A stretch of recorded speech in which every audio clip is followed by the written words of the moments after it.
Well, hello and happy Tuesday evening, or actually wherever and whenever in the world this webinar and this content piece finds you. I hope you are in truly radiant health. My name is Will Marsh. I'm the Director of Clinical Education here at Premier Research Labs, and I'm so excited to welcome you to our June webinar and our webinar spotlight on hormonal harmony, the hidden keys to endocrine health. This month is Hormonal Harmony Month here at Premier Research Labs, and if you've been following along, we're taking a dive into all of our offering as it pertains to hormonal health this month. And tonight's webinar is really focused on the hidden keys to endocrine balance, looking at really the 5 keys to endocrine health and diving in deeper at different areas where you as a practitioner may be overlooking some clinical strategies that you could actually implement with your clients. So my goal tonight here is to really go through the hidden keys, explore some new pathways that you may better nourish with some supplement options that we have here at Premier Research Labs, and help you maybe perhaps build out a more robust protocol as it pertains to hormonal health with your clientele. So please, though, feel free to ask any questions as this is live. So I would love to get to as many questions that I can at the conclusion of this webinar. There's that Q&A function down below. And I actually did start a little poll. I love doing polls with you guys. I would love to actually share your thoughts on hormonal health, how you approach that, some different areas, and maybe some areas that you would like to learn more about. Hopefully I'll cover those in tonight's webinar, but please feel free to answer that poll. I'll review that live with you guys at the conclusion of this webinar, and then of course get to as many questions as I can. So please feel free to post those. But let me pull up my slides here so that I can get started. Whoops, let me go back. All right. And so as with all of our webinar content here, a little disclaimer before we start, the content that we're sharing tonight is for educational purposes only. The information that I am sharing is for qualified health professionals and is not meant to intended to diagnose, treat, cure, or prevent any medical disease. As always, the statements that are being made have not been evaluated by the FDA, and PRL, Premier Research Labs, assumes no liability for outcomes for the information that is being shared. That being said, we do have a wonderful content sprint for June. So tonight, of course, is diving into the hidden keys of hormonal health. And then we do have a lunch and learn next week where we'll be diving into some key ingredients that are featured in our Radiant Woman and our Testosterone Premium, which is testofen and lepimyfin, which is really a fenugreek extract. So we'll be diving into how this extract can be applied clinically, the different caveats and the different applications that you may want to evaluate with your clients, and really hope to kind of pull back the curtain as it pertains to how these products can best be implemented in your practice. And in the following week, we do have hormonal duality, which I will be talking about the yin and yang expression as it pertains to hormonal health in both women and men. Essentially, we'll be integrating TCM philosophy into a clinical approach that you can really help to better round your foundational protocols as it pertains to hormonal health, to really build out and bolster the yin and yang aspects of the body. And then to round off our hormonal health series this month, we'll be diving into Tonkat Ali LJ100, which is also featured in our Testosterone Premium and Radiant Woman, as well as our Men's Performance Edge, which is a wonderful keynote ingredient to 3 powerhouse formulas that you really can implement with your clients to support ideal outcomes as it pertains to hormonal health. Because when we think about hormonal health, we want to make sure that we're taking into account the HPA axis and cortisol levels in the body, which we'll actually go into more detail here tonight. That being said, when we're looking at endocrine health and the 5 keys to endocrine health, really keep in mind that it's not just the functional markers as it pertains to the hormonal analogs that are in circulation in the body. A lot of times when you're building in protocols as it pertains to hormonal health, you really want to make sure that you're ensuring that you're nourishing these 5 keys or 5 key areas to support ideal health outcomes in your patients. A lot of times, I've seen it time and time again, we have a functional medical provider come in, they've been using hormones, they've been using hormone replacement perhaps as the first line of defense or the first kind of step in regards to a hormonal correction protocol. I mean, they're typically overlooking these 5 key areas. And so what I really want to encourage you all is making sure that you're evaluating these 5 keys areas, because this really creates longevity as it pertains to hormonal harmony, given that all these 5 key areas work to create stability in regards to the hormonal rhythm in the body. I always like to kind of frame hormonal health as, we have each cell, we have millions and trillions of cells in the body, and hormones themselves are kind of the overarching background's frequency to how the body is performing, right? It's that background noise that kind of determines how the rest of the metabolic state of the body is kind of being activated. And so what we want to ensure is that we have key systems working to support coherence of a healthy and optimal background frequency. And this is where, if you're targeting these 5 key areas, starting really at stress management, quality sleep, looking at the gut microbiome, going then into metabolic health and overall detoxification, you can start to create a hormonal rhythm that is going to be beneficial to that client. And typically, one of these areas is the weakest link with that client as it pertains to why their hormones are not necessarily being optimally managed in the body, right? So, and really tonight's goal is to go through each of these keys and help you better understand where you might want to position some supplement strategies given where that client is, right? And what I really wanted to start with first and foremost is the gut microbiome. We talk about it a lot here at Premier Research Labs. It's a foundation, in our philosophy to how we approach health. But when we're looking at the gut in regards to hormonal health, we really want to think at the gut as an endocrine gland, where essentially it's helping to manage how hormones are being processed in the body. There's a process known as the estradiol bloom, right? This is actually where you can actually have, if there's dysbiosis in the gut, you can have bacterial species that actually have high beta glucuronidase, excuse me for that, but it's essentially as an enzyme that can break down the conjugated forms of the hormones that actually your body's trying to eliminate. And because of that basically the acceleration of the breakdown of those hormones, you actually get a reuptake or a recirculation of certain hormonal analogs that can actually cause an increase or an imbalance in hormones in the body. And so it's really, really important that when you're looking at hormonal health is that you're actually looking at the gut microbiome, because if you're having this high activity of this one enzyme, you actually could get improper ratios or levels of those hormones. And so there's a lot of good studies that actually indicate that when you start to better manage the microbiome, you actually start to better manage the overall hormonal ratios in the body and circulation.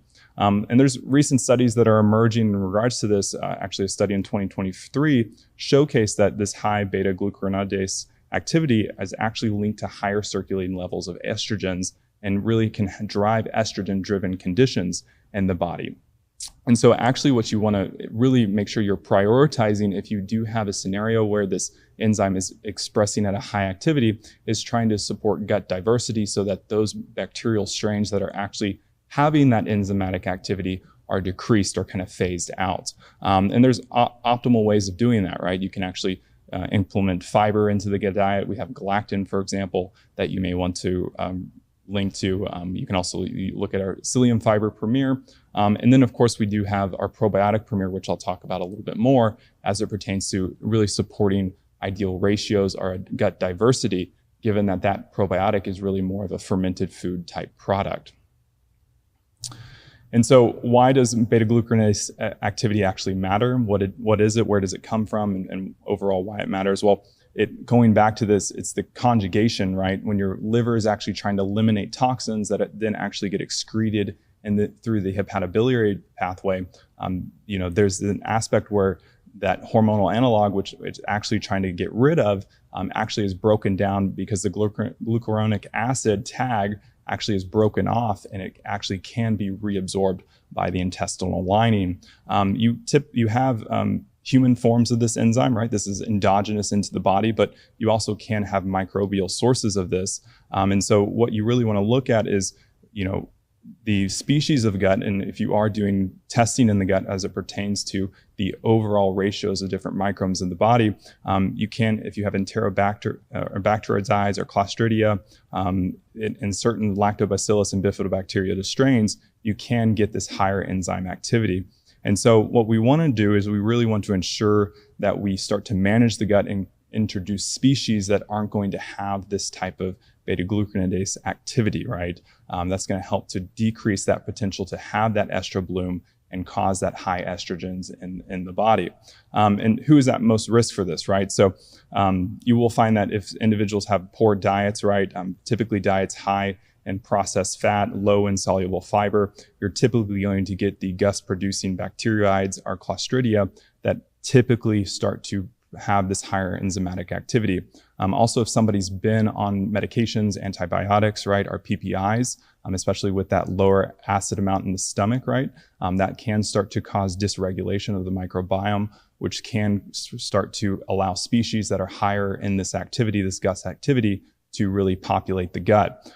Furthermore, if there is inflammation or congestion in the liver, this can actually cause the liver to actually have hyperactivity of the glucuronides that feed the GUS loop, right? And so what we want to do is we really want to start to intervene in terms of a protocol that really can start to manage this glucuronidase activity. Of course, there's simple diagnostic testing where you can actually look at beta-glucuronidase activity as an assay, right? So you can go to, ideally, we're actually partnering with Avexia in the near future so that you can actually have these assays available to you readily. But you can, of course, go through any of your primary diagnostic service, order a lab to actually look at this activity in the stool, and then, of course, kind of mount a plan of attack from there.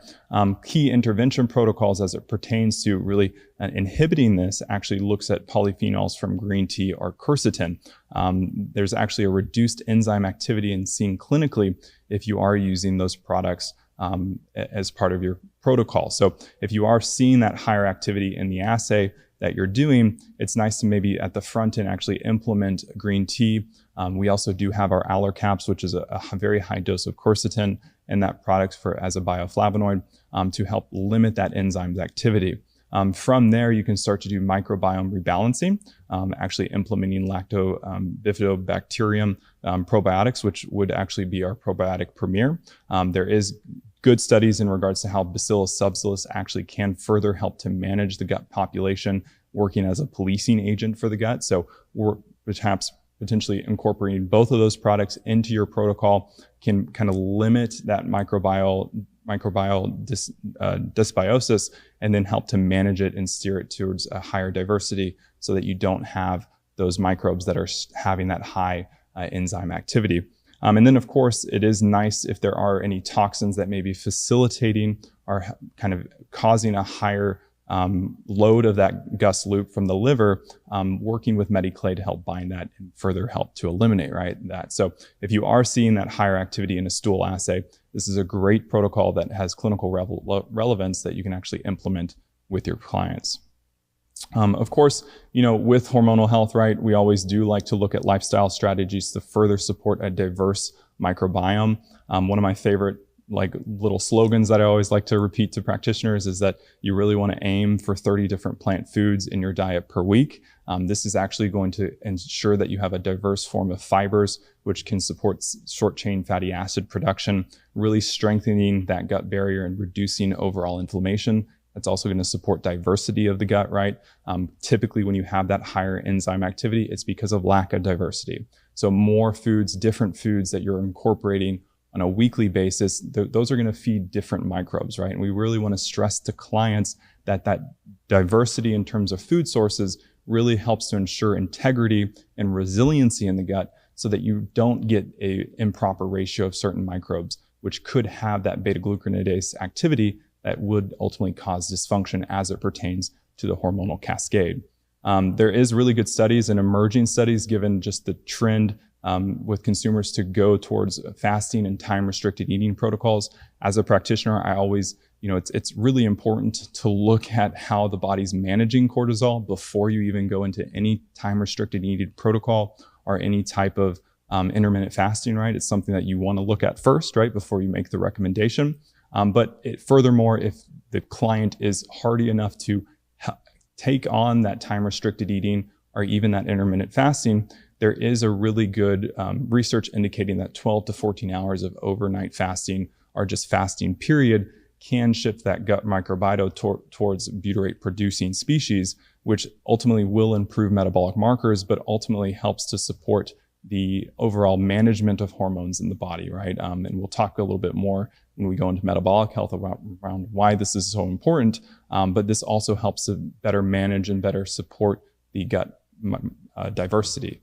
And of course, it's nice to support a reduction in gut disruptors, right? So we all know, I'm sure everybody on this webinar knows that it's really important to minimize ultra-processed foods and excess alcohol if you have a client consuming that.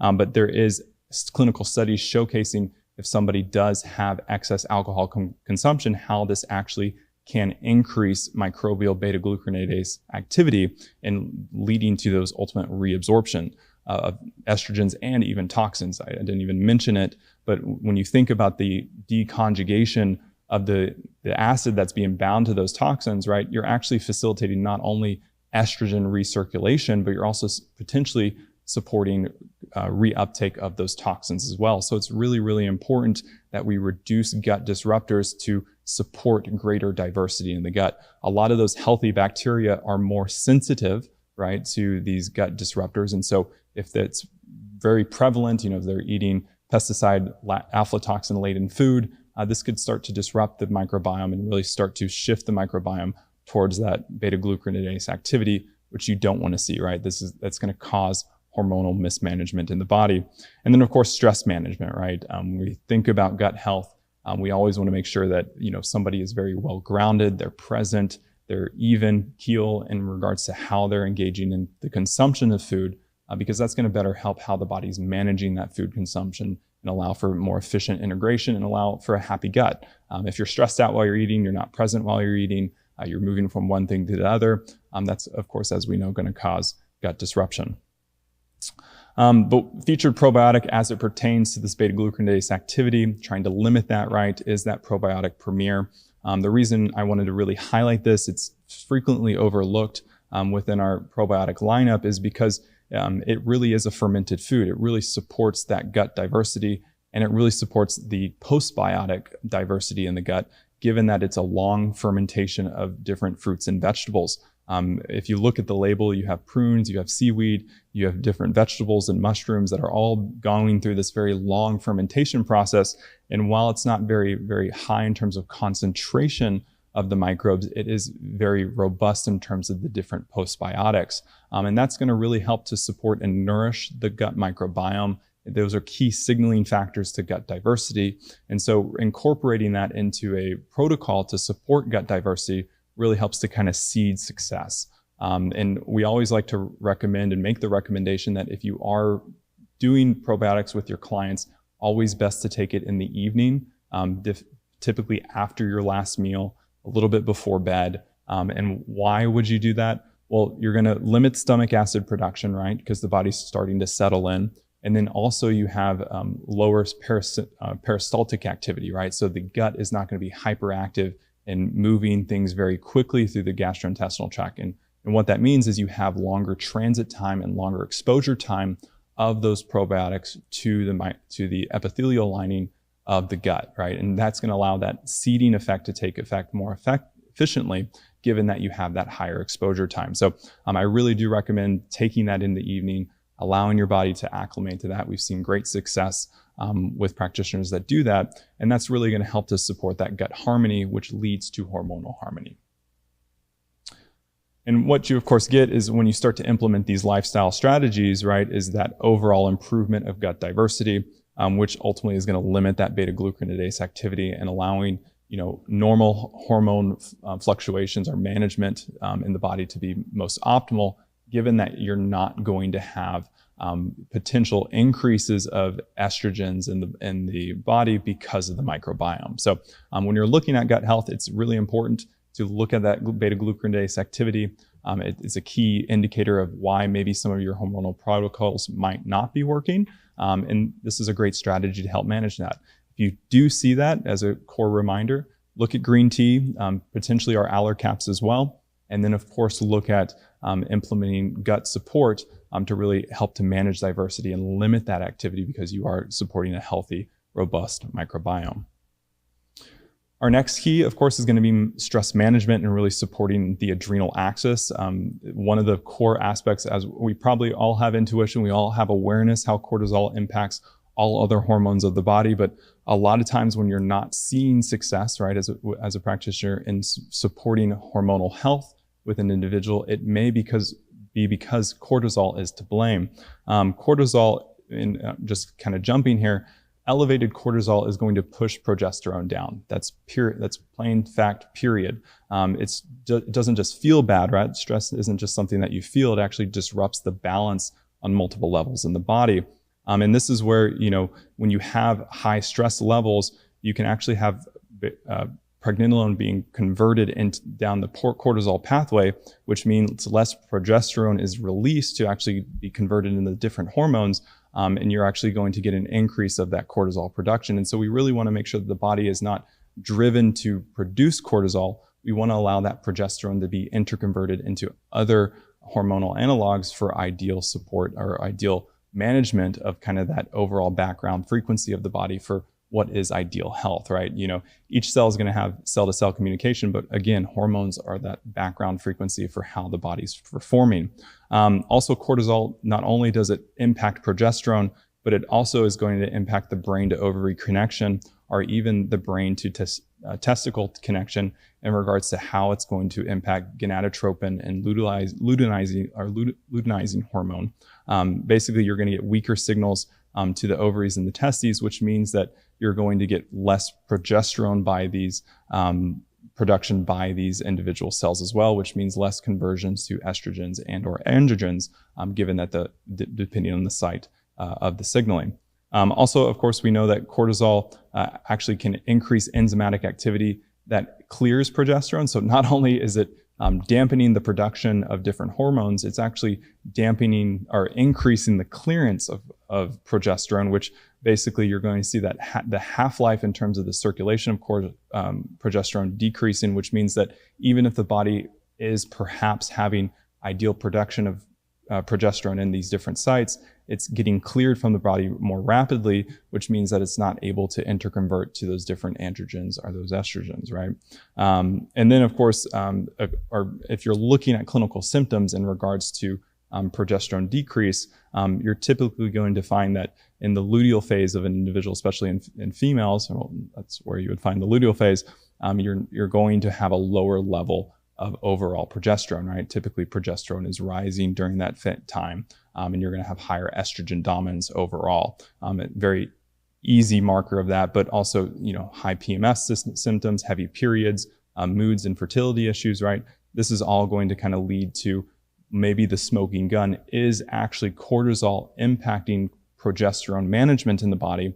And so we may want to work first and foremost to target cortisol management overall. And so additional laboratory patterns that kind of indicate that stress is running amok, you can actually look at a Dutch cortisol curve.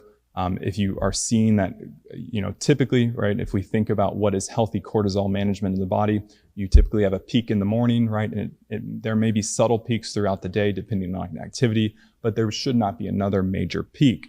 So looking at a 4-point salivary or Dutch cortisol curve can help you ascertain how the adrenals are functioning and how cortisol is being managed in the body. It's really, really nice or really, really important to ensure that you have less than 1 nanogram per milliliter of cortisol really around bedtime. Your body ideally should not be stressed before it's going to bed. So, and then of course, if you have too high of that cortisol response upon waking, that may indicate that the body is more of in that sympathetic state. It's not necessarily resting deeply. It's heightened in terms of its response with cortisol. And so we may want to look at cortisol management strategies and stress reduction strategies overall. You can also see cortisol running amok as it pertains to DHEAS and the cortisol ratio. So, if you are seeing that there's less than a 5-to-1 ratio as it pertains to DHEAS and cortisol, that may also indicate that cortisol is starting to dampen the potential androgen pathways in the body as well. Total T, when we look at overall hormonal levels in the body, can be an indicator. So if you have low, less than 400 nanograms per deciliter of total testosterone, that also can indicate that cortisol is impacting hormonal management. And progesterone, again, if there's less than 5 nanograms per milliliter in the mid-luteal phase, that actually can show that you may have cortisol that's impacting hormonal levels overall. It's important that when we look at kind of how the body's managing hormones with cortisol, that we kind of look at key phases where ideally you should have an optimal expression of certain hormones. And if that optimal expression is not seen, well, there could be a causative factor as it pertains to cortisol that's impacting that, right? So these are some great ways of measuring that.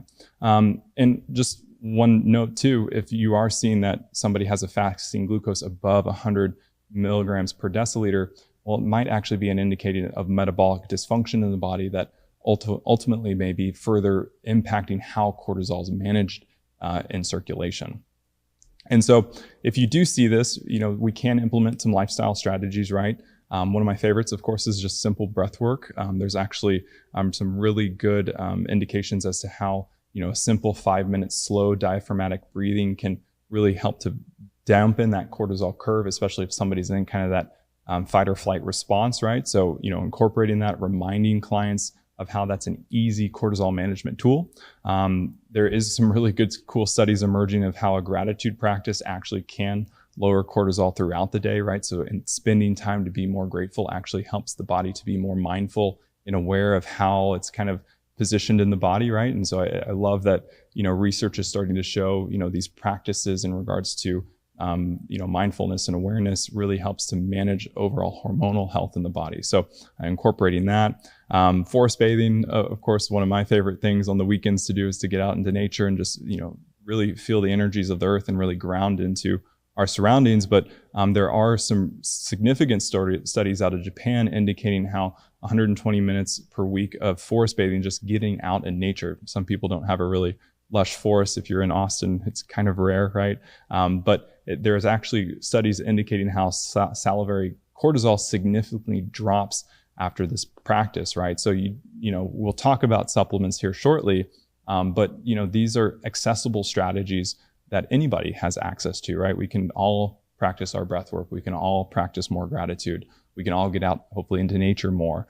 And these are ways that can manage cortisol levels in the body and ultimately and conversely support optimal hormonal levels in the body, because you're not going to have cortisol dampening the effects of these other hormones or limiting the potential for these other hormones to be produced. One thing I wanted to share, we all know Om, hopefully. It's something that's typically chanted at the beginning of a yoga class or at the end, right, to center, gather the class. This is something that actually helps to support and stimulate vagal nerve activity, which can increase heart rate variability and the overall parasympathetic activity in the body. What I always like to kind of highlight to people on why it works, though, is it actually gets you into your body. And this is where you actually connect to key centers of the body through the process of chanting Om. If you actually all want to do it with me live or kind of while we're in this together and feel how Om moves through the body, this can kind of better help explain to a client why this might be such a great grounding technique. So I'm going to take a second to do Om here, and then we'll talk about where we're feeling this, right? So if you'll join me here. Om. And so sit with that for a little bit. When you do Om, right? Om, we actually have a vibratory frequency that's in the heart space, right? And a lot of times when people are stressed, they feel overwhelmed, there may be an aspect of where they're not able to express certain feelings or feel connected to really their internal chemistry and their internal state. The Om in Om starts to actually open and connect the body from an awareness state to that very area of the body, right? And this can be akin to the heart chakra of the body. But as we then move through you actually find that Om, that actually starts to connect to the throat, right? So you actually have the Om moving from the heart to the throat, and the aspect actually connects to the head. And what that does is it allows the body to be more aligned in terms of expression, which then, of course, may help the individual to feel less overwhelmed, right? And this is a really cool strategy for managing cortisol because it actually starts to allow the body or the individual to be more connected to their own authority in terms of how and what they're looking to express in any given moment. And so I always love sharing that little fact because it's a great way to really ground into yourself and allow for you to be more aware and perhaps expressive of what you need, which may then allow the client or even yourself as a practitioner work to ground yourself and nourish yourself, perhaps with foods, perhaps with maybe a form of self-expression. Maybe there's something that you need to say, which allows you to feel less stressed, right? So a little fun fact here on our Premier Insights podcast, our webinar with you guys. But as it pertains to supplement strategies, one of the best that we have here at Premier Research Labs is our adaptogen R3. We've talked about it on several different webinars in the past couple months, but adaptogen R3 has a clinical dose of rhodiola rosea. You also get the Siberian ginseng, maca. You also have cordyceps in there, which that is going to work to optimize the hormonal levels of the body. It really works as like a thermostatic control agent for cortisol management. And so what that means is, instead of getting high peaks and low valleys, it starts to normalize or kind of put that more into a normalized range. It's always nice to take the product before 2 p.m., which is going to ultimately start to better align with the body's natural cortisol peak, better hopefully managing any cortisol peaks that happen after ingestion. So I always say, have your normal rising, allow your client to wake up. And then if they are typically finding themselves really, really stressed in the mornings, take their first dose with their first meal, which then allows them to better buffer and manage any cortisol that might be coming on throughout the day. You still want that normal cortisol peak. That's a key aspect to just normal physiology that helps you wake up, that helps your body get kind of primed to start the day. But you don't want to have those additional peaks maybe throughout the day. And so this is where adaptogen R3 is such a killer product to support clients' health. But when you start to incorporate these lifestyle strategies as it pertains to stress reduction and, of course, adaptogen, you're ultimately going to start to flatten any high peaks and low valleys, which really helps to better manage cortisol control and allow for optimal expression of those hormones, whether androgens or estrogens in the body. So really, really important that you really start to create that positive feedback loop, whether by incorporating lifestyle strategies with your client or incorporating adaptogens. Which if you're looking at, some clinical markers in terms of efficiency, there are really good studies indicating how with implementing simply just rhodiola extract, which our adaptogen is rhodiola plus additional adaptogens, you can find a significant decrease in cortisol reduction, which conversely leads to has been seen to increase in regards to a testosterone increase when you actually have that same study. So actually they were supplementing with rhodiola. They saw a 66% decrease in cortisol over an 8-week period. And then that conversely in the group of men that they were studying saw a 33% increase in testosterone. And with the women, there was actually then this was a different study with the same amount of rhodiola and with a lifestyle strategy with yoga, there's actually a 15% improvement in adrenal function. So some key just success stories as it pertains to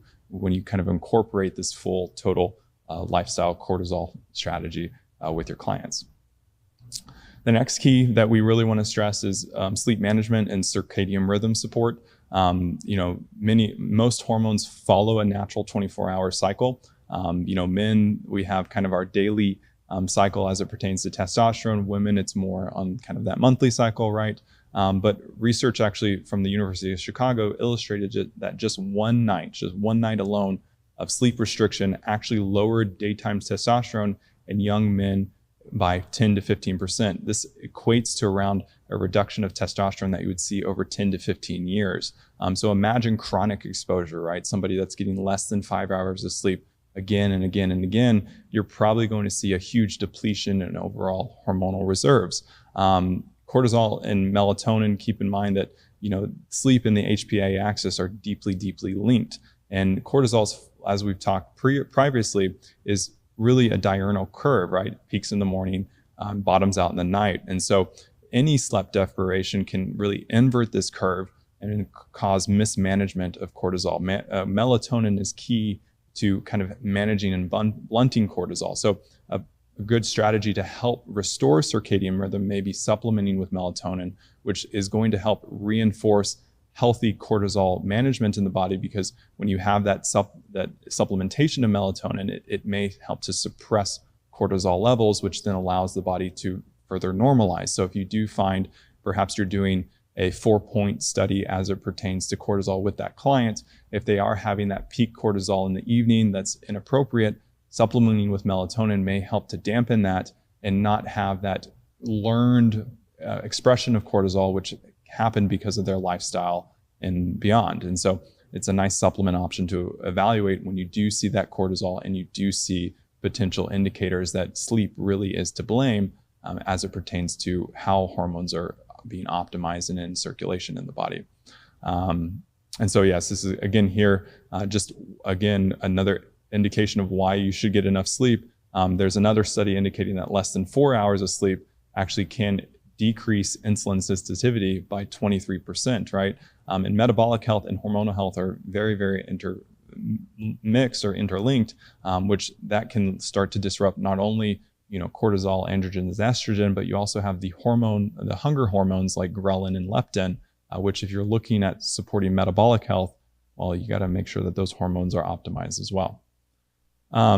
And just some additional, clinical insights, if you're not convinced already, with that poor sleep restriction, that 15% testosterone, but you also have insulin resistance, and irregular periods. There's really good studies showing that if you normalize sleep to 8 hours or more, women start to actually see healthier and more normalized cycles. And so it really is the unsung hero. You can't stress it enough with your clients. But if clients aren't, if you're not necessarily, if you can't, I guess there's an aspect, right? As a clinician, we don't know how a client's sleeping, right? And so sometimes they may say, oh, well, I get 8 hours of sleep, or I'm in bed for 8 hours.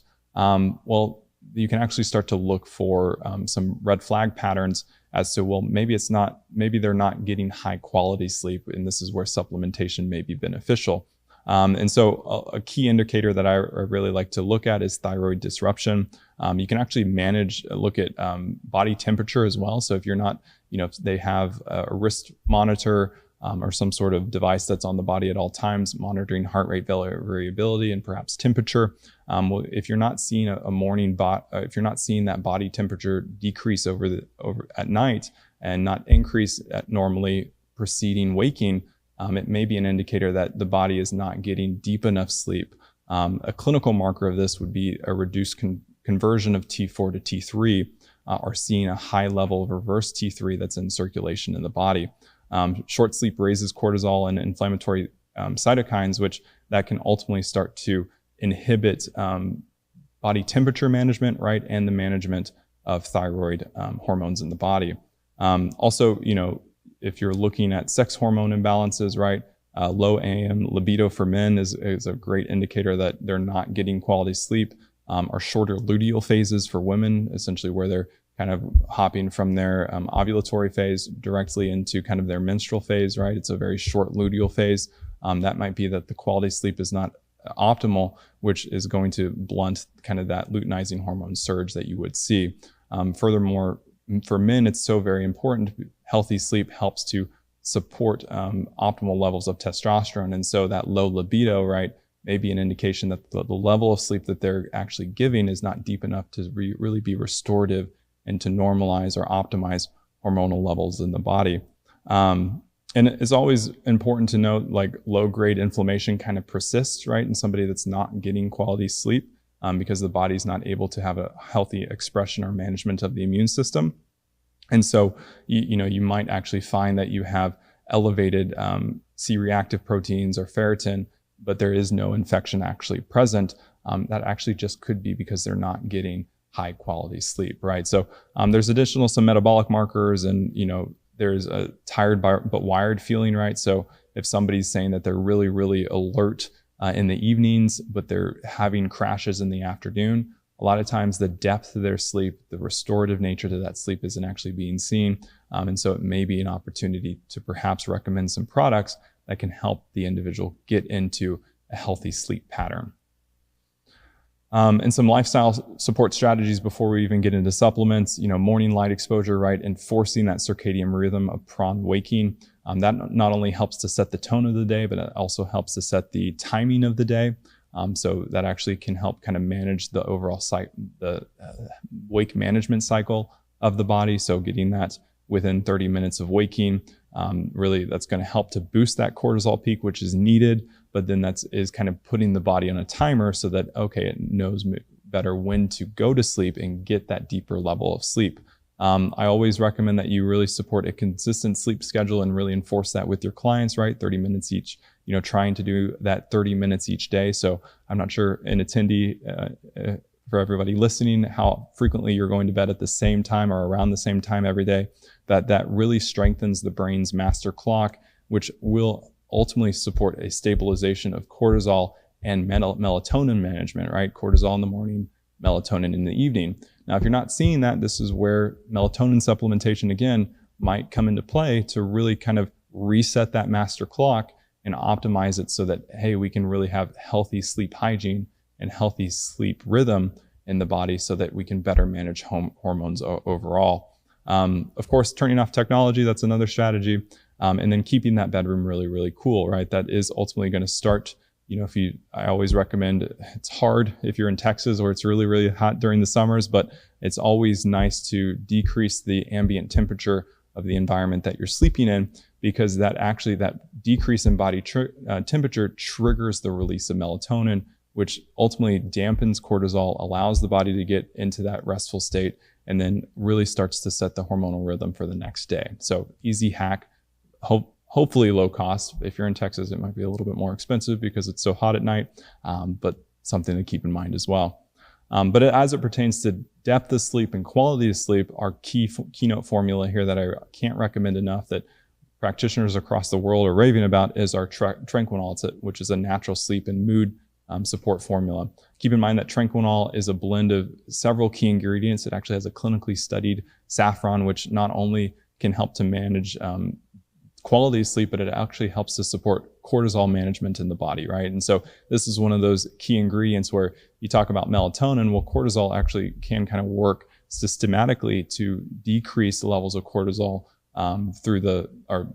saffron can help to systematically decrease levels of cortisol in the body. But furthermore, with this formula, you actually get a clinically studied L-theanine, which is sun-theanine, which can support alpha wave activity and healthy brainwave activity that helps you get into more restorative sleep. You also have valerian root extract, which has studies as it pertains to insomnia. We added in the formula passion flower and lemon balm, both which kind of support optimal activity in the brain for a more quiet mind. And of course, lavender, which we all know how lavender is a great kind of relaxing parasympathetic aid overall. But really it's not a sedative formula, right? So this is something that if somebody is finding that they're really stressed throughout the day, it doesn't have to be just taken in the evening, an hour to 2 hours before you go to bed. It actually can be taken first thing in the morning, further to kind of support management of cortisol and management of mood throughout the day. I always say, again, allow the body to wake up before taking any type of supplements that are perhaps going to engage the cortisol pathway or working through the circadian rhythm pathway, because you kind of want the body to recalibrate or kind of calibrate to the day and then kind of start with its supplementation. And so always give it an hour to 2 hours before you take that if you are making that recommendation first thing in the morning. And so really the goal here with any supplementation strategies really is to support a positive feedback loop as it pertains to hormonal health, because better sleep leads to better hormones, which ultimately leads to better energy throughout the day, which then leads to better sleep. It all starts to feed cyclically, right, as we know. And so I always look at key areas, right, either melatonin and Tranquinol, right, that might be kind of the key players that you need to recalibrate and reset the sleep rhythm of the body. And then our key 4 here, this is where we're looking to optimize metabolic health through diet and exercise, right? Adipose tissue, plain and simple, is an endocrine organ. The body fat itself produces estrogens via aromatase action. It actually converts testosterone to estrogen, as we are hopefully familiar here. But even modest weight loss has been seen to improve and restore ovulation in women that are anovulatory. And so it's really important that if you are seeing improper markers in regards to metabolic health in the individual, you really start to incorporate supplement and protocol strategies to address that. That might actually be where you need to start first. You might have looked at the microbiome, you might be looking at sleep quality, you might be looking at cortisol levels, and they may all be maybe not optimal, but not really smoking guns as it pertains to why hormones are not functioning optimally. You may want to actually look at the overall metabolic effect in the body. And so these are simple strategies, right, where we start to help to support the management of blood glucose. We look at triglyceride management of the body and overall activity levels to really support healthy activity or healthy gene expression, right, that it then pertains to hormonal health.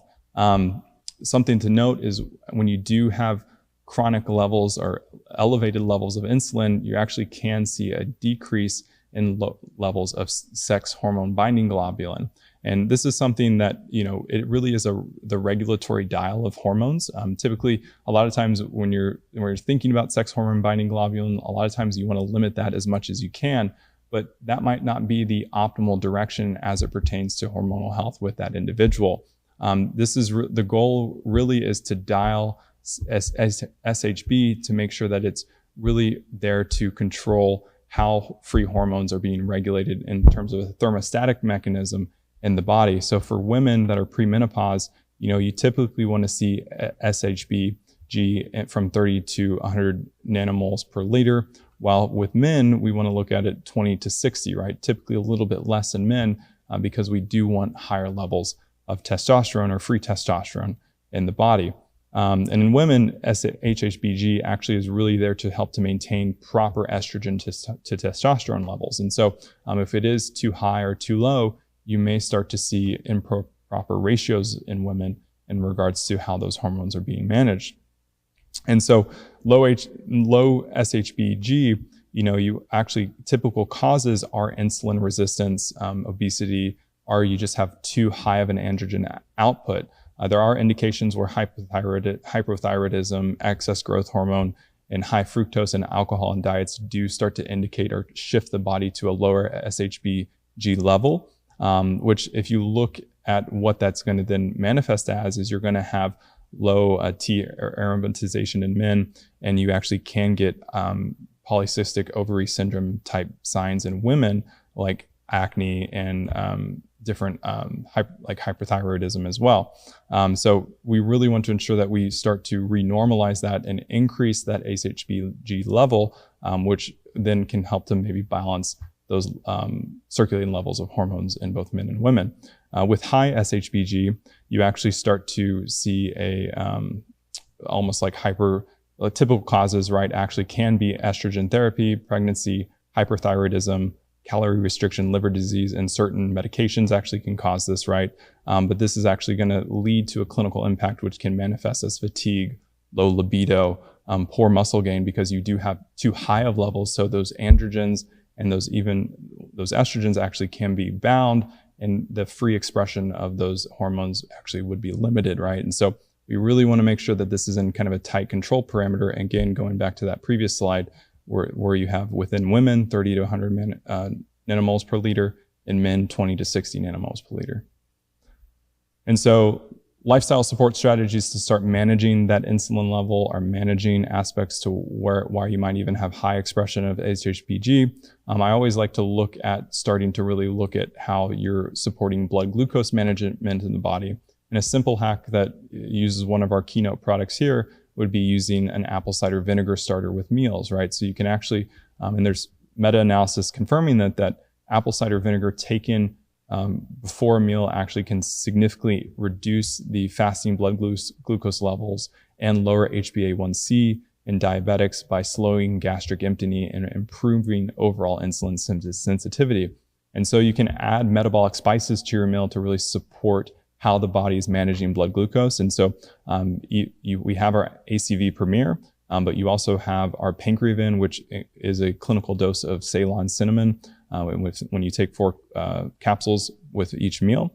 And that actually can start to see a reduction because of the Ceylon cinnamon in the HbA1c and overall BMI in people with metabolic syndrome, right? And so, adding those metabolic spices, adding apple cider vinegar, right, when you start to engage in a high carbohydrate laden meal really helps to support how the body's then going to manage that meal or manage that blood glucose with the insulin that's being secreted.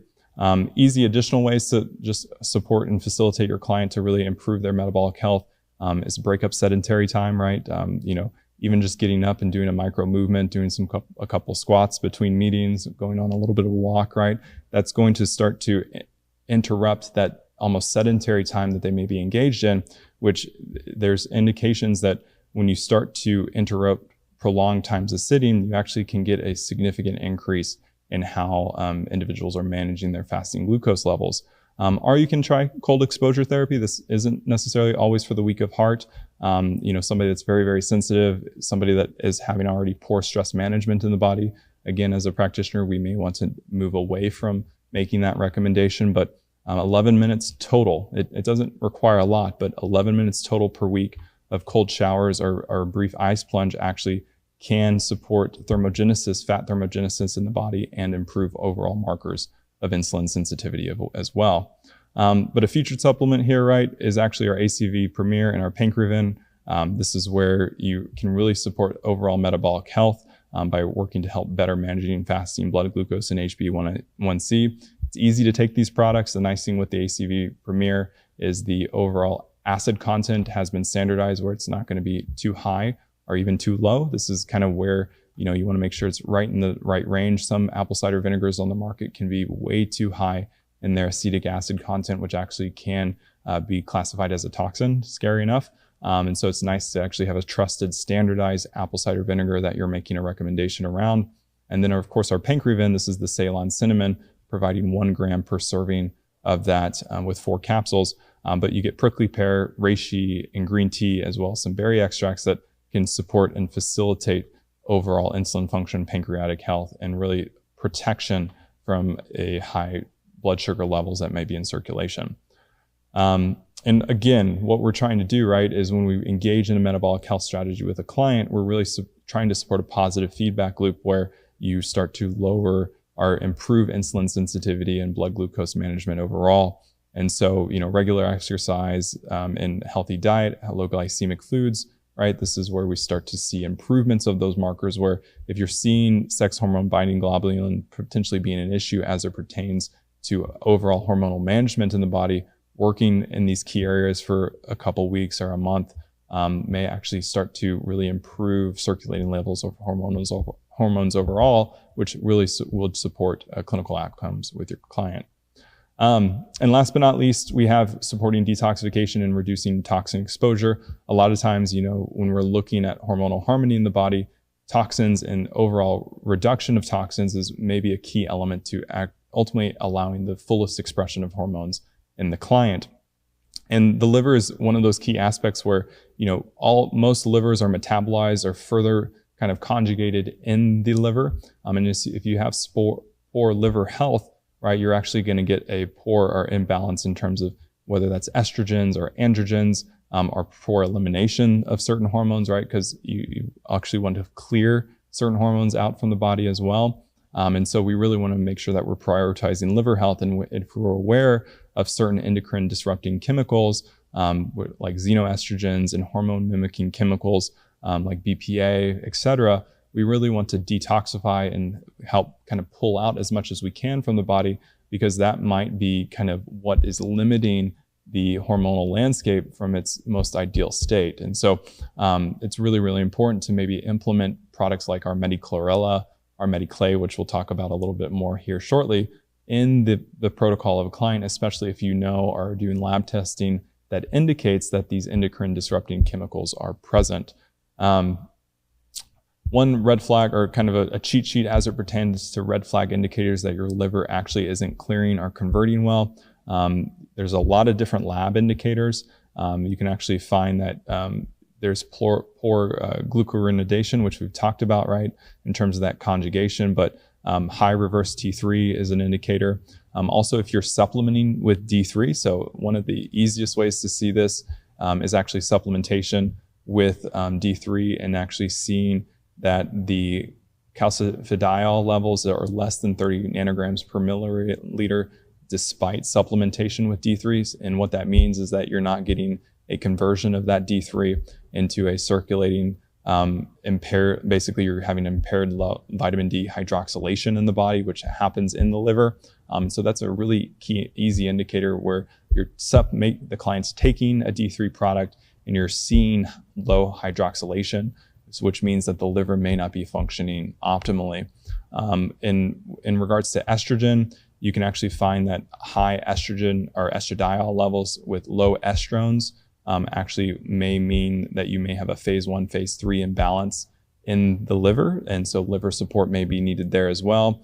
We've already talked about it, but low sex hormone binding globulin with insulin resistance or even high sex hormone binding globulin with low free hormones may mean or indicate compromised protein synthesis, right, which happens in the liver. And of course, elevated liver enzymes, well, that's just another indication that you need hepatocyte support. And so looking at products that can re-nourish and reinvigorate the liver may be optimal. There are, of course, physical symptomologies, right, as it pertains to liver health. So fatigue, heavy periods, you can actually have low libido, central adiposity, itchy skin, pale stools, right? Poor gastrointestinal health. Those are all additional indicators that perhaps the liver isn't functioning optimally. And then, of course, additional tests and panels that you can look at, increased or elevated homocysteine levels, high beta-glucuronidase activity, which we talked about at the very beginning, and elevated urinary pyrols, which may indicate a zinc or B6 deficiency, all may suggest that phase 2 conjugation pathways may be overwhelmed or overburdened, and you may need to support and help to facilitate additional liver detoxification with your client. And so, apologies that image didn't load, but when we're looking at really re-energizing hepatic hormone health, I really like to look at, making sure that we first and foremost replete critical micronutrients as it pertains to the liver. So selenium, zinc, magnesium, these are all easy solutions that really kind of reinvigorate how the liver is managing and working through some of these key pathways. Our key product that I really like to look at in this regard is our Premier multivitamin, right, which does provide selenium, and then our magnesium glycinate, which gives you at that 3 capsule dose a significant amount of magnesium, reaching approximately almost the amount that you needed there. And then, of course, our Max B, right, with the methylfolate and the B12 that can help to support SAMe production, which kind of works through clearance of the liver and helping to support optimal activity. Once you have that repletion phase, it's nice to go through and support phase 2 conjugation, working through maybe a pathway that could be burdened in regards to how the liver is metabolizing certain toxins or maybe just not functioning properly. So in acetylcysteine, looking at our taurine, these are great supplements that you can implement to really accelerate phase 2 conjugation. And then, of course, simple not Brussels sprouts, but broccoli sprouts, right? That's going to give you a dose of sulforaphane, or you can actually look at our estrafalone, which is our DIM product, to further support phase 2 conjugation. And then last but not least, we may want to look at supporting and promoting bile flow. So our actual, which the image here was supposed to be our bilivin, is going to give you a very high dose of artichoke leaf extract, which that really can support the pulsatile nature of the biliary ducts, but also support overall bile composition, which can then help to support clearance of whether that's toxins or hormonal analogs that the body's actually trying to eliminate. But something that I really wanted to talk about, we talked about it 2 months ago actually just last month, sorry, it feels longer than that, but May was detoxification. And we've talked a lot about mitochondrial health and mitochondrial dysfunction and how PQQ is such an implement or key strategy to perhaps support overall mitochondrial health. What I wanted to highlight, and I'll just jump, I guess my previous slide actually didn't make it. Oh, here it is. Sorry, I skipped over a slide. But the mitochondria actually is the key aspect to steroid synthesis, right? And a lot of times when we're looking at overall hormonal health, we forget that a lot of steroidogenesis actually occurs first and foremost in the mitochondria. Cholesterol, and all hormones come from cholesterol. This is why cholesterol is important. It shouldn't necessarily be demonized, is actually transported into the mitochondria, which actually is then converted through a very specific enzyme into pregnenolone. That pregnenolone is then actually shuttled out of the mitochondria to the smooth endoplasmic reticulum, to actually then be converted to the different hormonal analogs, right? So when we're actually looking at steroid synthesis in the body, the mitochondria is one of the keynote pieces to the puzzle of overall hormonal health, which a lot of times if you're looking at supplementation protocols, we typically overlook the mitochondria because we're looking at the endpoint markers, right? We want products that may facilitate, a change in sex hormone binding globulin. We look at products that may facilitate changes in cortisol, but we a lot of times overlook the aspect that the actual mitochondria themselves are key for actually the synthesis of cholesterol to pregnenolone, which is then pregnenolone being kind of the mother hormone of all other hormones, right, is then converted depending on the cell type that mitochondria is actually in.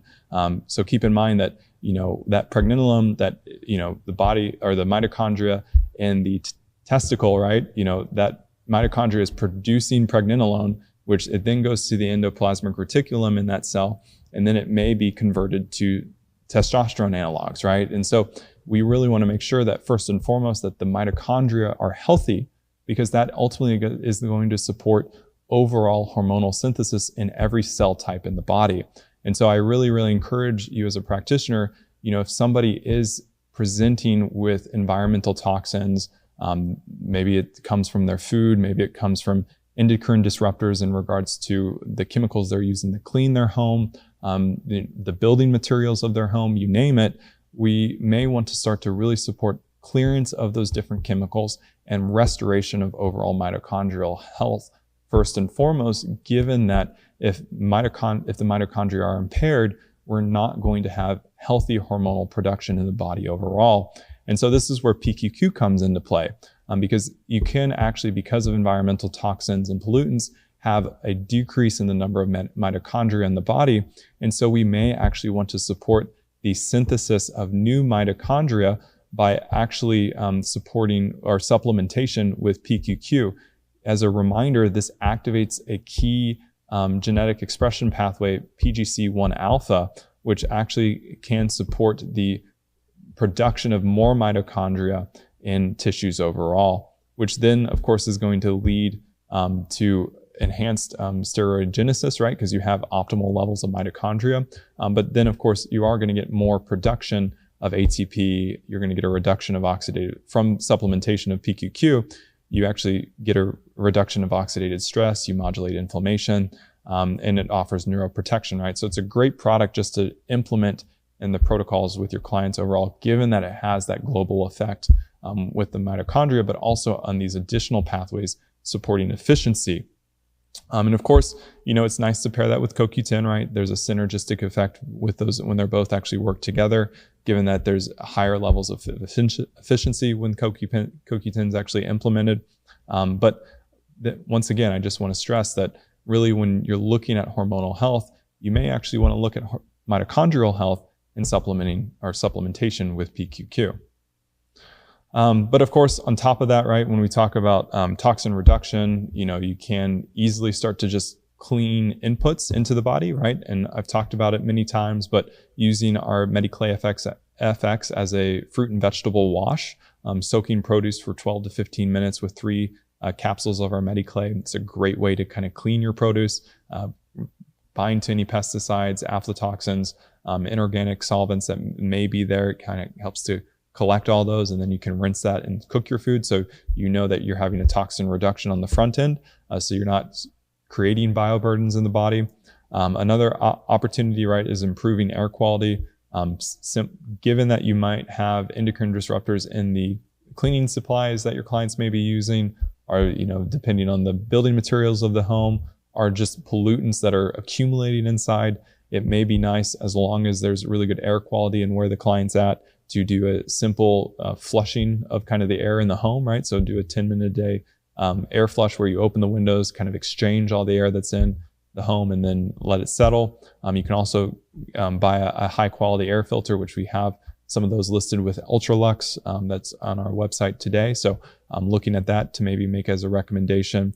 Always choosing clean and organic foods, especially if you are doing, like if your clients or you yourself are purchasing any produce from that Dirty Dozen list, which we can share that post-webinar for those that are interested in, but also limiting low mercury foods. That's going to be very, very important. And then I can't stress it enough this month with hormonal health, really focusing on cruciferous vegetables and different garlic compounds or aluminum compounds to really help to upregulate liver detox enzymes. And of course, high fiber foods, right? That's going to help to carry out and kind of eliminate those toxins that may be recirculating. Again, when we're talking about detox, our keynote product here is our Mediclay FX, something that you may not look at when you're supporting hormonal health, but I really would encourage you to, given the prevalence of environmental toxins today. But it acts as a sponge, right? Or a sponge. It has a very specific calcium binding site. It's almost like the analogy that I love that one of my colleagues, Summer, who many of you maybe have talked about, she compares it to a magnet in a sponge, where it has a very high affinity for those inorganic solvents, pesticides, aflatoxins, those food contaminants, but it acts like a sponge because it's a magnet. It attracts those different elements, and then it basically engulfs those particulates and doesn't allow them to be released back into circulation, especially when present in the GI tract. So really, really awesome product that really can be a keynote for your detoxification protocols.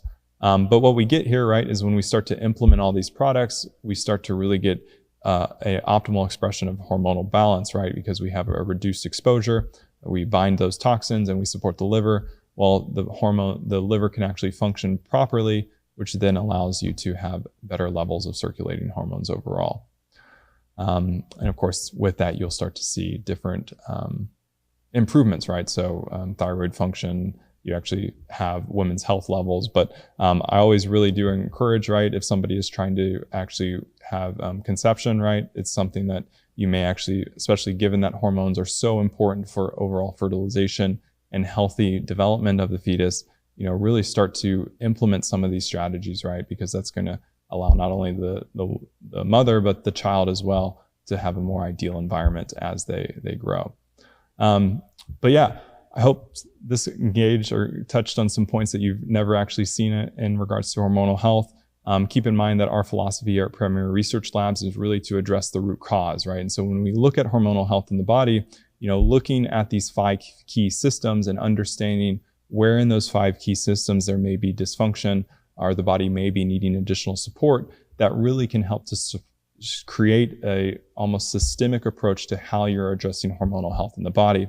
In my next webinar, we'll talk more directly in regards to androgens and estrogen management, given that yin-yang approach. But I can guarantee you that if you start to implement key areas within these 5 key support protocols, right, you really will start to see that you are creating a sustainable practice for hormonal management by the body, which really supports longevity. What we really want to facilitate is the body managing and supporting optimal levels of hormones day in and day out, right? And so we don't want the body to necessarily be required to have any sort of additional hormone support. Now, sometimes there is clinical conditions where, you do need to add testosterone replacement therapy, right? Or additional hormones that are actually, direct analogs, right, into the body to support those levels. But a lot of times you can actually get normalization of hormonal levels in the body by actually looking at these 5 key areas, and additionally diving in deeper with some 5 key areas where you actually may need to nourish a little bit more optimally, right? So the goal here is cumulative benefits that really support the symphony of health, which is overall hormonal harmony. So hopefully you learned something new.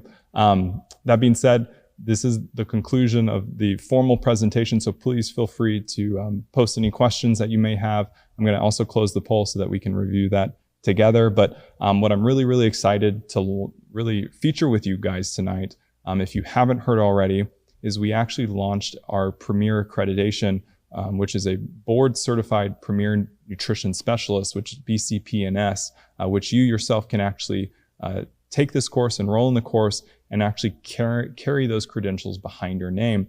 As a board-certified Premier Nutrition Specialist, you will understand the Premier philosophy to health. And so this is a philosophy to health that is 30 years in the making by our founders, Dr. Robert Marshall and Dr. Linda Forbes.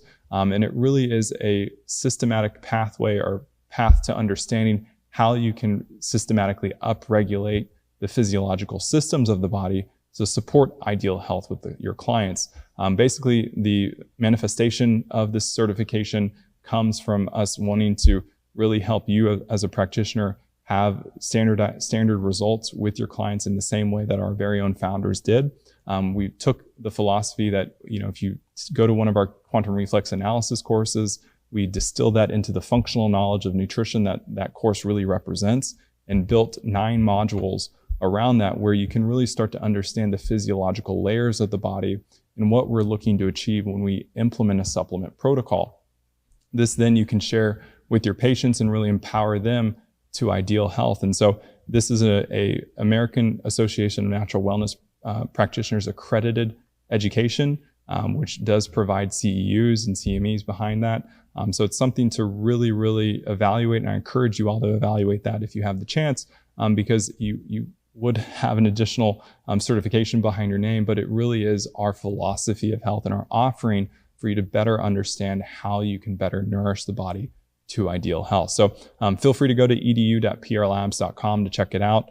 If you would like to learn more about this course, we're actually going to go live tomorrow at 5 p.m. Central Standard Time, and I'll talk about how you can enroll, the overall modules that you'll be actually enrolling in, and what you'll learn. And I hope each one of you on tonight's webinar register and enroll today to really spread the wisdom, which is the Premier Research Labs philosophy, to your clients and beyond. So hopefully these webinars help. They help kind of give you a taste of our philosophy, but if you're really wanting to learn the ins and the outs, I really encourage you to attain this board certified Premier Nutrition Specialist. And then last but not least, we do have a monthly special that's going on through the end of the month for all our hormonal health essentials. We covered some ingredients from these hormone support products in tonight's conversation, and we'll continue to stress these as we as we go through the month. So keep in mind that Men's Performance Edge, Estraflavone, Xenostat, our Radiant Woman, and our Fembalance FX are all on specials this month for 10% off. You can actually shop now at prlabs.com, valid through June 30th. So shop now. If you have questions though, I would love to answer any that I can. So I'm actually gonna get this down here, and then I'm gonna hop over to my other screen. Let me close the poll before I get to the Q&A. Okay, so I'm going to get to some questions here shortly, but just to go through the poll today in regards to finding hormonal harmony. My first question that I asked was, how often do you evaluate mitochondrial health when looking at hormone protocols with your clients? And close to half of you said rarely, if ever. So hopefully I illuminated maybe a reason why you want to look at hormonal or PQQ and mitochondrial support with your clients, given how steroidogenesis occurs in the mitochondria. And then the next question was, how often do you evaluate stress and cortisol levels with your clients? And this was really fun to see because over half of you said 100%. It's so important. So I'm glad that you resonate with that philosophy as we kind of reviewed on the 5 keys tonight. Very, very important, right, to support management of androgens and estrogens and really all circulating levels of hormones, given how cortisol really can impact and dampen the key, levels of the body, right, and circulating levels of the body. And then I sadly can't see the results of the different short answer questions here, so we'll review those maybe at another time in regards to those areas. But what I did want to actually do is, while I go through the Q&A section, I'm going to launch a quick reflection in regards to what you learned. So feel free to answer that. We love your feedback in regards to what you learned and maybe what we can improve. So please feel free to add that there. Then I'm going to jump in here to the Q&A. So feel free to post those. So Pessy Rose, it's great to see you, Pessy. Thanks for joining again. I know I've seen you before on one of these webinars. The question that she asked was, does baldness, especially in men, mean a hormonal imbalance? And it can be, right? Sometimes, a lot of times, typically baldness is caused because of DHT levels, which, that increase in DHT levels, whether that is genetically predetermined or there is environmental factors that are relevant to that, start to really starve the hair follicle, right? And so we may want to look at strategies that better help to manage DHT levels overall, to support normalization or help to limit the impact as it pertains to male pattern baldness or just baldness for women, as there is alopecia that may be associated because of that improper hormonal management. One of the key products that we like to actually look or evaluate is our ultrapollen. Ultrapollen is a rye pollen extract, which there are studies indicating how rye pollen extracts can actually help to support a healthier management of DHT levels in circulation. So if you are seeing somebody that is concerned or perhaps does have elevated DHT levels, whether that's in male or female, ultrapollen is a great product to evaluate. Additionally, cortisol can drive mismanagement of that pathway. So looking at products like our adaptogen R3, perhaps recommending Trinquinol to support management of cortisol and deeper levels of sleep and higher levels of parasympathetic activity, those are all great ways to really create a full picture of how the body's managing that DHT level in the body, so that you ultimately can maybe help to prevent or mitigate how that the starvation of the hair follicle because of DHT levels that may be very, very elevated, right? So something I like to look at. I haven't seen good results with that, obviously, but we do see clients that, especially if you get on the front end of that, if they're younger and you can start to shift those hormones, that might help to limit any impact and maybe not cause the baldness, right? Coach Lee, it's great to see you as well. The question here was a hysterectomy, and do supplements still help in regards to hormonal health? Yes. Keep in mind that when you do have the removal of the ovaries and the uterus, right, and perhaps a full hysterectomy, you may not have optimal levels of, those estrogens actually being produced, which can cause additional, kind of causative or inverse ratios of hormones in the body. And so you may want to evaluate still Radiant Woman as an option. You may want to look at, even supplementing exogenously with pregnenolone or even DHEA. Of course, we really want to be cautious when we start to use those products directly, given that they, especially with our pregnenolone, that can go in a lot of different directions. It's kind of that mother hormone, right? And so, we really want to ensure that the body has kind of bumpers or guardrails into how it's starting to manage those hormones. And so, looking at products like our Radiant Woman, looking at even our estraflavone, our imbalance, those are great ways to start to nourish the body to have specific guardrails in place, given that, you're really starting to, especially if you start to throw exogenous hormone producing or analogs into the mix, you're starting to better manage that. So I would definitely look at supplementation strategy in that regard. Of course, look at lab markers, and then you can start to say, okay, what would I like to implement or use with the client to really help to normalize what maybe is out of bounds. We had an anonymous attendee actually ask the question, can you take Mediclay with food and other supplements? So we like to, it's typically inert, right? And if you are taking it with food and other supplements, it's okay, but really the best practice, and this is just something to limit any impact, right, is that if you're certain about the food quality, taking that with food, it may not be needed, right, because you maybe done the fruit and vegetable wash with the Mediclay. And so creating a little bit of buffer, right, to ensure that all those nutrients in the food are absorbed is a great strategy. So taking it 2 hours before or after a meal is a great way to kind of create some time where it's not going to impact any supplements or any products or foods that you're consuming. You're going to get all those nutrients that you're taking in. And then if there is anything that the body's trying to detoxify from, well, then you have the Mediclay in circulation, and it can help kind of bind any of those materials that you're not wanting to be either reabsorbed by the body or you're looking actually to facilitate elimination of, given that you're actually taking Mediclay to support and kind of cultivate a detoxification in the body. So something that I really just like to recommend, creating a little separation between the foods and the supplements that you're using, given that it's not necessarily going to have a high affinity for those beneficial nutrients in the food or the supplements, but it's always best just to have a little bit of separation, right? Barbara Ordway, it's great to see you here, had the question, did you mention it is appropriate to use the Pancreavin in the 4-capsule dose prior to each meal and potentially lowering insulin resistance as opposed to the standard recommended dose?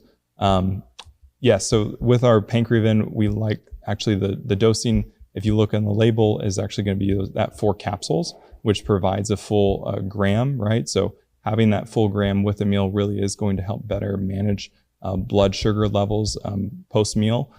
It's nice to take that around a meal.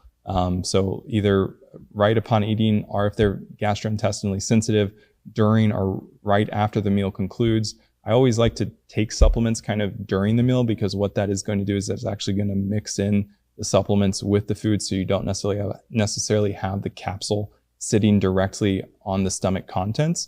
So perhaps having the supplement right by the Pancreavin, right by the table, or right near them to take while they're eating, that kind of helps to mix that all in. And then as that mixes in, you're going to have that cinnamon, which is the primary ingredient, help to really manage or blunt any blood sugar increases or spikes that might occur because of the high carbohydrates that they may be eating. So it's a nice way to actually kind of help to better manage that. So we do keep in mind, if you're looking at the label, there is the directions actually that, we are saying take 4 capsules daily, are directed as a health professional. Sometimes, if it's not really, really bad insulin or blood glucose management, you can go down to 2. But I typically like to say taking 4 capsules is going to be a great way or great strategy with your patients. So hopefully that helps.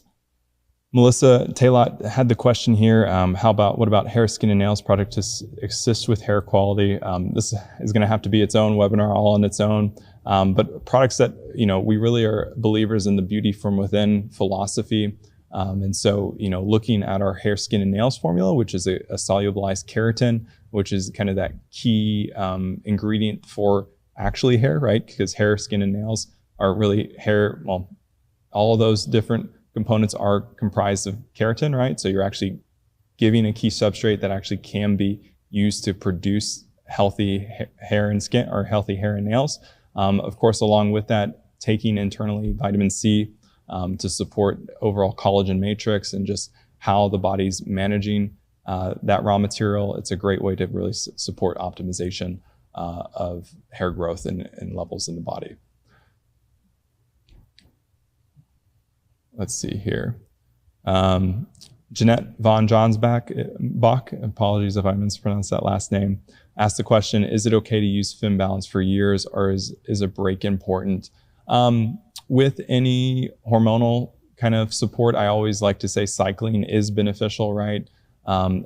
Especially given that sometimes with normal menstruation, right, there are cycles that, typically if somebody was highly stressed during their follicular phase, right, they typically have a worse kind of PMS and luteal phase, right? And so using balance accordingly when there are times of intense stress may be something that you look to kind of adjust the supplementation strategy with the client.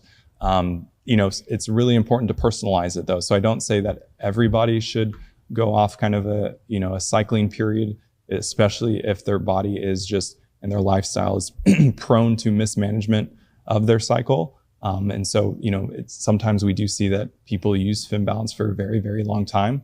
Excuse me. Other times, we do see that people use it a little bit more allopathically, where, essentially when somebody is really stressed out, maybe their lifestyle's kind of and diet is kind of off for a month. They know that they're going to have poor cycle or poor menstruation. It's nice to kind of use that in that scenario. But with products like our testosterone premium, which is a testosterone extract, I do really recommend cycling or taking a couple days off. It's nice to kind of allow the body to breathe and support sensitivity of those nutrients, and then reintroduction, right? But there are practitioners that have used imbalance for years with very, very specific clients to great success, because they have confidence in how that's managing the hormones and really helping to manage overall, the normalization of that cycle or the fluctuating levels of hormones. So you really do have to individualize that. I know it's something, there's not like a gold standard per se, but I always do like to make sure that you are evaluating if a client can have kind of a reduction or a cycling given where they're at and where circulating hormones are at as well. Barbara, it's great to see you, Barbara Kerr. The question is that I mentioned that the course will be reviewing that tomorrow. So that is going to be live on all of our social platforms. So if you follow us on Instagram, if you follow us on LinkedIn, if you follow us on really any of those social platforms, we're going to be going live. So just feel free to tune in at 5 p.m. Central Standard Time. We'll answer all those questions about that course, even share the link again so that you can evaluate getting registered and carrying that board certification behind your name. Monica Smith, it's great to see you. I hope you're well. Question Monica had is, if a client feels exhausted mid-afternoon after initial, or she has a client actually, sorry, I mispronounced here, that is actually feeling exhausted mid-afternoon after initially starting melatonin. Questions that I would ask is, how is she taking the melatonin? What's the dosing of that? How intensive a dosing is that? You may actually find that that very, very high dose may be causing an improper regulation of that circadian rhythm, perhaps, right? And so you may want to taper that, something to perhaps evaluate, given that you may have a mismanagement of kind of that hormonal curve. So perhaps tapering that off, maybe looking at actually implementing Tranquinol instead of melatonin. They may be a better responder to that in terms of helping to support quality levels of sleep and helping to manage hormones as well. So I might look at evaluating those two options, given that they're still feeling that they're having that afternoon fatigue. May be an indication that, hey, we are either having kind of a cortisol bump, or basically the body is saying, I need additional rest. And so this is where potential supplement changes or supplement strategies changes may be beneficial. Christina, again, it's great to see you.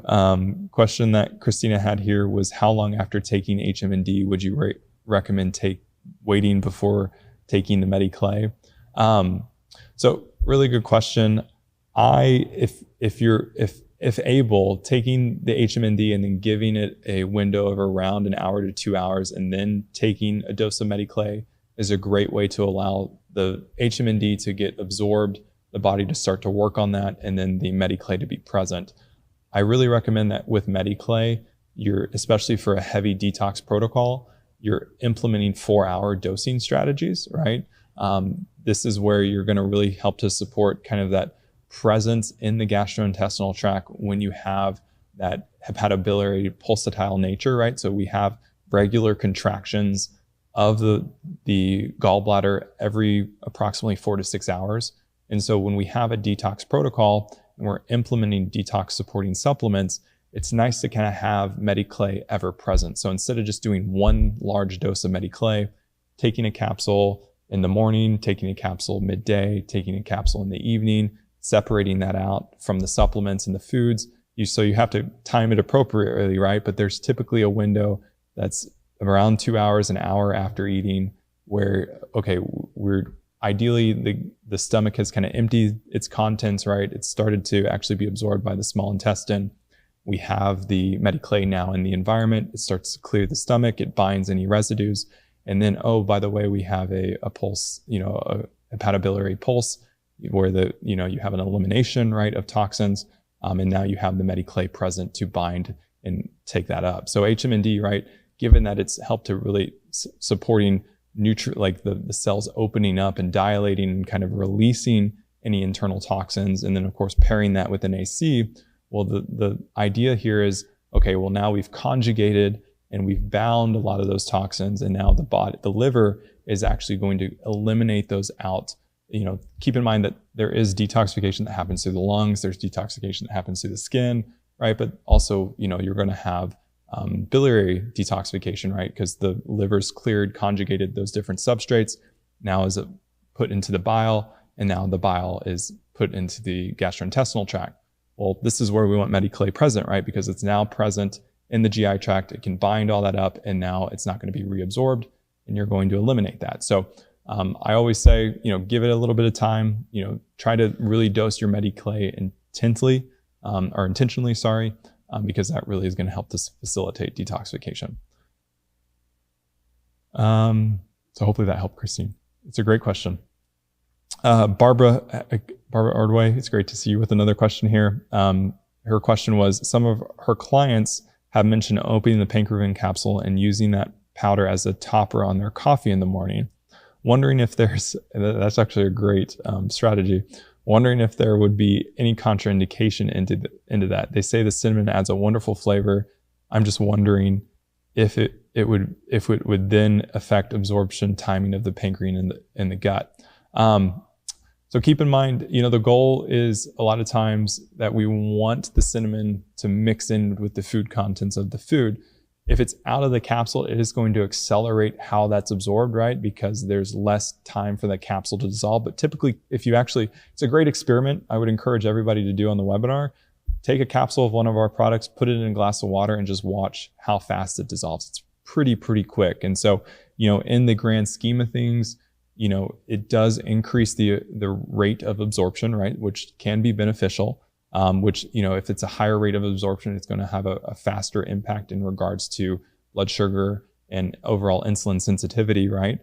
So it's not necessarily a bad thing, but you may, especially if it's meant to blunt meals or blunt, post-meal blood sugar spikes, incorporating that beverage throughout the meal instead of just slurping it down all at once, because the cinnamon may be processed, digested sooner than the meal itself. It might not be, you kind of want it to be all mixed in with the contents of the stomach, right? So first, taking that with a cup of coffee is a great way to kind of help prime and sensitize the entire body in regards to blood sugar management.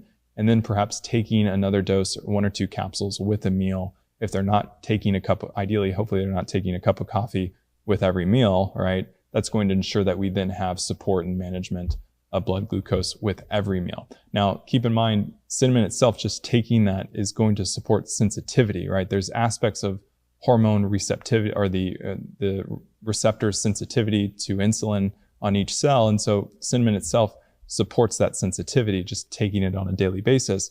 But when we're looking at blood glucose management post-meal, this is where we really want to have the product kind of present during the digestion phase and absorption phase of the meal. So hopefully that makes sense. There's really nothing that's contraindication. I'll read the ingredients right here in regards to everything else that's in it. So you have the Ceylon cinnamon. Keep in mind you have prickly pear. You're going to get some green tea. You get reishi. You get blueberry. And then there's organic rice concentrate and cranberry, right? All foods. I mean, I can tell you right now, there's coffee creamers that are way worse, right, than the pancreavin. In fact, if they're using pancreavin with their coffee, great. That's an awesome way to take that and make the coffee taste even better, given all those different botanicals. So great strategy, great way to start and really prime the body for metabolic health. But, something to kind of keep in mind, if that's their only dose of pancreavin and you're really supporting and working to support metabolic health with the client, well, I would recommend that they still take at least 2 to 4 capsules with each meal, because that's going to really support that blood glucose management post-meal. So hopefully that helps. Little tip though, and maybe you'll see a coffee creamer recipe with some of our pancreavin in the future, right? So Monica Smith, great question. Another question here asked, how would you approach someone who has HPV and had cervical cancer in regards to hormones? I would, of course, look at, first and foremost, their labs, right? Understand what markers are off. And then I would start to really kind of plot a path forward. A lot of times, looking at Radiant Women as kind of a support matrix, right, to help to optimize free, unbound levels of those hormones, really see where we can further support increases of hormones. It's a great starting point. Of course, looking at different axes as it pertains to immune health. A lot of times when we look at immune stressors, that actually can cause impacts as it pertains to hormonal health. So helping to really help to prime and support the adaptive immune system. Ideally, they're in a more recessive state. We want to be very cautious, but you really need to start first with labs, understand where kind of their hormonal cascade is off, and then start to really mount a plan of attack. A lot of times when you have intensive immune therapy, it could be the microbiome that needs additional support. You could also have the HPA axis needing support in regards to stress management. You could, because of any radiation, it could actually be a direction in regards to mitochondria and the overall levels of mitochondria in the body. And perhaps we need to actually support there, right? It's going to have to be a totalitarian approach, right? Because a lot of times when you have something as intense as cancer, it means that there's a lot of areas that you're really going to need to support to re-energize kind of the hormonal pathways of the body. But you can, right? And it's nice to kind of do a foundational protocol and then start to implement additional layers from there, because a lot of times it could just be malnourishment and, working on the gut and working on stress management. And that really can start to get kind of a clearer picture of where you then want to supplement, right?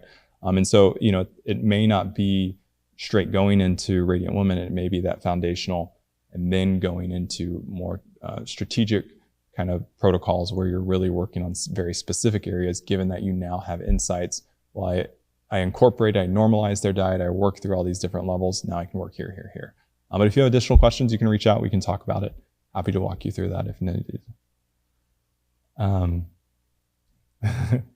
And we have a wonderful guest that asked the question here, our very own Dr. Linda Forbes. Is there an upcoming QRA seminar where practitioners can learn how to determine if an interference field is reflexing to a sedating organ, such as a uterus, pancreas, or brain points?